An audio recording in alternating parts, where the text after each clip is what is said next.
Jharkhand speaker न्यायाधिकरण में बाबूलाल मरांडी को लेकर जो फैसला था उसकी सुनवाई पूरी हो गई है। फैसला सुरक्षित रख लिया गया है। इस फैसले के खिलाफ बाबूलाल मरांडी ने हाईकोर्ट में याचिका दायर की और कहा कि स्पीकर कोर्ट में अभी पूरी प्रक्रिया पूरी ही नहीं की गई है, उससे पहले फैसला सुरक्षित रख लिया गया है। स्पीकर ने अपने पक्ष में हाई कोर्ट में कहा कि बाबूलाल मरांडी क्यों ऐसा मानकर चल रहे हैं कि फैसला उनके खिलाफ आएगा, उनके पक्ष में भी आ सकता है। दोनों के सुनने के बाद आखिरकार उसी मामले में हाई कोर्ट ने दीपिका पांडे सिंह को एक नोटिस इशू किया है।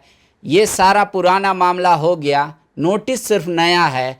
क्यों नया है और क्या कुछ हो रहा है इस मामले में, वही हम जानने आए हैं। बाबूलाल मरांडी के वकील हमारे साथ हैं, अभय मिश्रा नाम है। अभय जी, क्या हुआ है कोर्ट में? ये मैं तो उस वकील में ज़रूर हूँ। हमारे तरफ से जो बाबूलाल मरांडी जी की ओर से जो बहस कर रहे हैं वो वरीय अधिवक्ता श्री विश्वनाथ प्रताप सिंह कर रहे हैं। मैं भी हूँ उसमें उनके साथ। और मामला ये है कि प्रक्रिया उनके इस जो है अध्यक्ष के तरफ से जो ट्रिब्यूनल है उनके तरफ से पूरा हो गया है, ऐसी बात नहीं है। हम लोगों ने उसमें अपना एक जुरिस्डिक्शन के पॉइंट पर आपत्ति दी थी और जब तक स्पीकर जो हैं इस जुरिस्डिक्शन को सुनवाई नहीं करते हैं, इस पर आदेश पारित नहीं करते हैं, तब तक वो पूर्ण नहीं हुआ। और अभी तक किसी भी प्रकार का हमारे पास जो हम लोगों ने सर्टिफाइड कॉपी के लिए अप्लाई किया था, एक भी आदेश उस पूरे प्रोसीडिंग में पारित ही नहीं है, एक्सेप्ट सुना और आदेश के लिए रखा। अभी जो पिछली बार जो अभी जिस पे नोटिस निर्गत हुआ है उसके दिन हम लोगों ने ये बहस किया था, हमारे वरीय अधिवक्ता ने, और उधर से जो विधानसभा की तरफ से जो वरीय अधिवक्ता आते हैं संजय हेगड़े जी, दोनों तरफ से हम लोगों ने आपत्ति उठाई थी कि जब section 29 representation of people act में चुनाव आयोग का जिसका आदेश फाइनल हो गया और उसे कहीं भी किसी ने भी चैलेंज नहीं किया, यहाँ तक कि विधानसभा अध्यक्ष ने बाइनेलियन इलेक्शन जो राज्यसभा चुनाव कहते हैं, राज्यसभा चुनाव में उसी चुनाव आयोग के दिशा निर्देश के अनुसार बाबूलाल मरांडी जी को भाजपा में रखा और 2 निर्दलीय रखा। जब तक चुनाव आयोग का आदेश है और जब चुनाव आयोग ने यह मान लिया है कि यह मर्जर है और उसका आदेश भी पारित है, तो चुनाव आयोग का आदेश फाइनल होता है। उसे अभी तक चैलेंज नहीं किया है। ये इसमें अनुसूची 10 का मामला ही नहीं है, ये हमारा कहना है। 10वां मामला कैसे नहीं बनता, वो स्पीकर करें कि कंप्लेन आया विधायकों का तो हमने कार्रवाई की। देखिए, उस मुद्दे पर हम जब कहेंगे तो इसके पहले भी जब खंडपीठ में, माननीय खंडपीठ में ऐसे ही एक बाबूलाल मरांडी जी पर सुओ मोटे जब स्पीकर ने एक कार्रवाई चलाई थी, जिस पे स्पीकर उच्चतम न्यायालय में जब रोक लगी थी, उस रोक को हटाने के लिए जब ये उच्चतम न्यायालय गए थे तो इन्होंने एक ये शपथ पत्र दिया। अब उस शपथ पत्र को देखेंगे आप तो बड़ा विचित्र है कि हम अब इस मामले में आगे नहीं बढ़ेंगे और 8 तारीख को ये नोटिस निर्गत करते हैं, उसके पूर्व में सारा प्रोसीडिंग कर लेते हैं। कंप्लेन दीपिका पांडे एवं अन्य के तरफ से आ जाता है, तो इन्होंने तो खंडपीठ में भी गलत शपथ पत्र दायर किया है। तो इस प्रकार से जो भी अगर सुनवाई चल रही है या चलाई जा रही है, हमारा अगर वो उनको कहना है कि ये मर्जर नहीं है, स्प्लिट है, उस पर आदेश कर दें। उनके यहाँ तो लंबित है ये मामला। इसी बात का तो हम कहते हैं कि हमें ना तो ये हमारे अंतरिम जो इनके जुरिस्डिक्शन का जो हम चैलेंज करते हैं उस पर आदेश पारित करते हैं। हमारा कहना है peoples representation act section 29 capital है, जब वो फाइनलिटी रीच कर गया और वो मर्जर मान लिया गया, पार्टी को उनका चुनाव चिन्ह मान, अभी आपने देखा संविधान पीठ ने जो शिवसेना का मामला था उसमें भी पूरे दिन लाइव बहस चला और बहस यही चला कि पार्टी के मर्जर का निर्णय कौन लेगा। उसे माननीय उच्चतम न्यायालय ने चुनाव आयोग को निर्णय लिया और आपने देखा दोनों जो स्प्लिट्स हैं उनका आप चुनाव चिन्ह अलग अलग हो चुका है। तो पार्टी का विलय किसी भी पार्टी का विलय तो इलेक्शन कमीशन ही तय करेगा।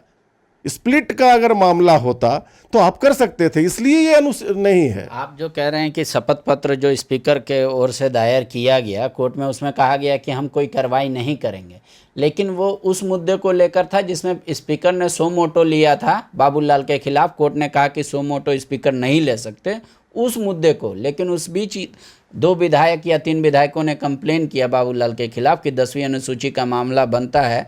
2 विधायक बंधु तिर्की और प्रदीप यादव कांग्रेस में चले गए हैं और एक अकेला गए हैं, इसलिए मेजॉरिटी उधर है।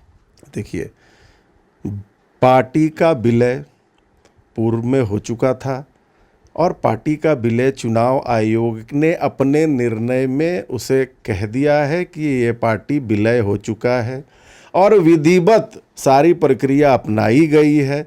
रह गई जो आप बात कह रहे थे पूर्व में जो शपथ पत्र था, उसमें एक चीज उसमें छिपाई गई थी, तथ्य आधा सच माननीय खंडपीठ को बताया गया था। इन्होंने पूर्व में ही शपथ पत्र देने के पूर्व में ही बाबूलाल मरांडी जी को नोटिस निर्गत कर दिया था। तो फिर इन्होंने जो शपथ पत्र दिया कि मैं इस मामले में नहीं करूंगा कोई भी कार्रवाई, उस मामले में करूंगा, ये अधूरा सच इन्होंने बताया था। खैर, ये दूसरी बात है, वो अभी खंडपूत में अभी वो लंबित मामला है और वो उस पर राज्य जो विधानसभा अध्यक्ष हैं वो गए थे उच्चतम न्यायालय। उच्चतम न्यायालय में इन्हें किसी भी प्रकार का कोई राहत नहीं मिला।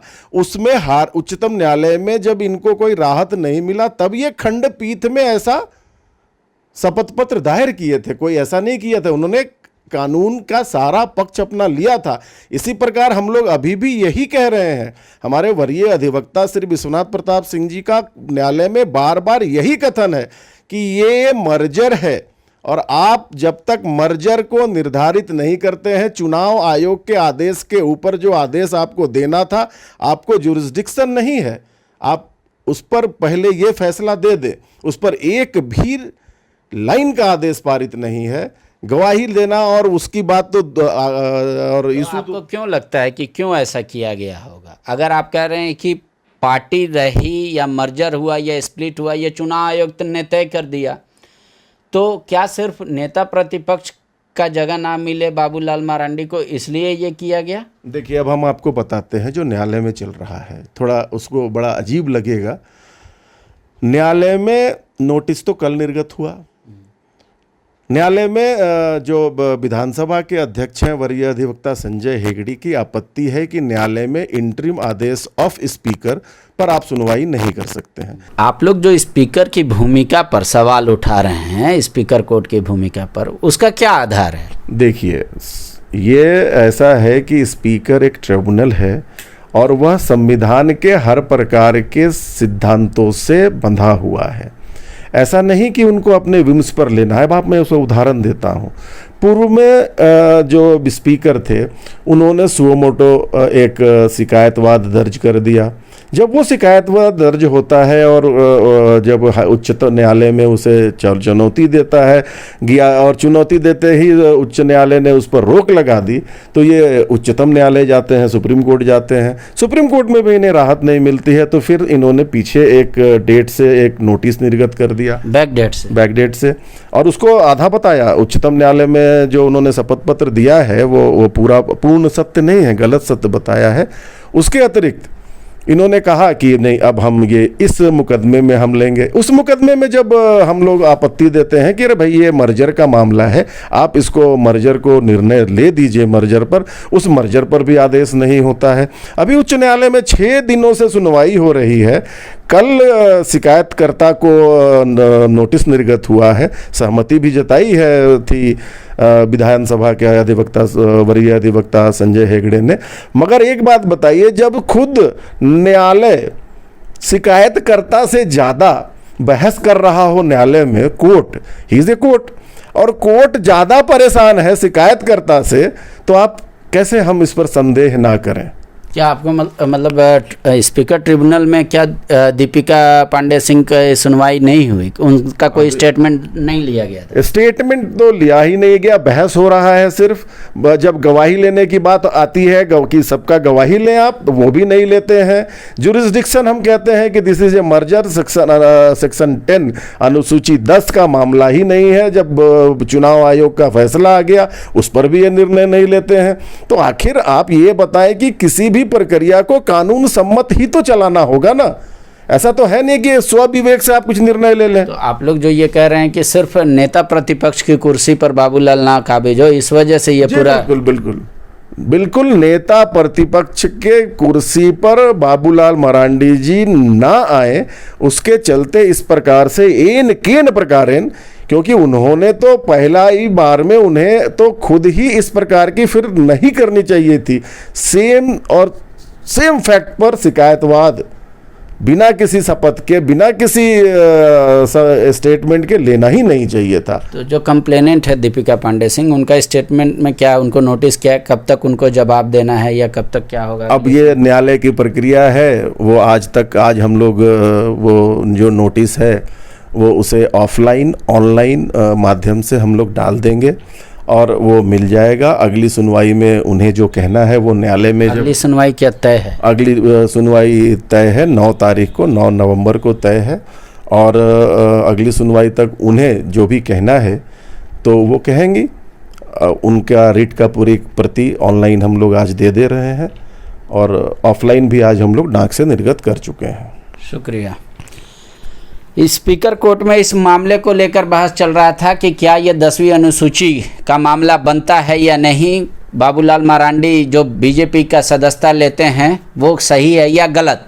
इनके वकील कहते हैं कि नहीं, वो पार्टी का मर्जर किए हैं, बीजेपी की सदस्यता नहीं लिए हैं, उनका पूरा पार्टी मर्ज किया बीजेपी में, लिहाजा ये 10वीं अनुसूची का मामला नहीं बनता।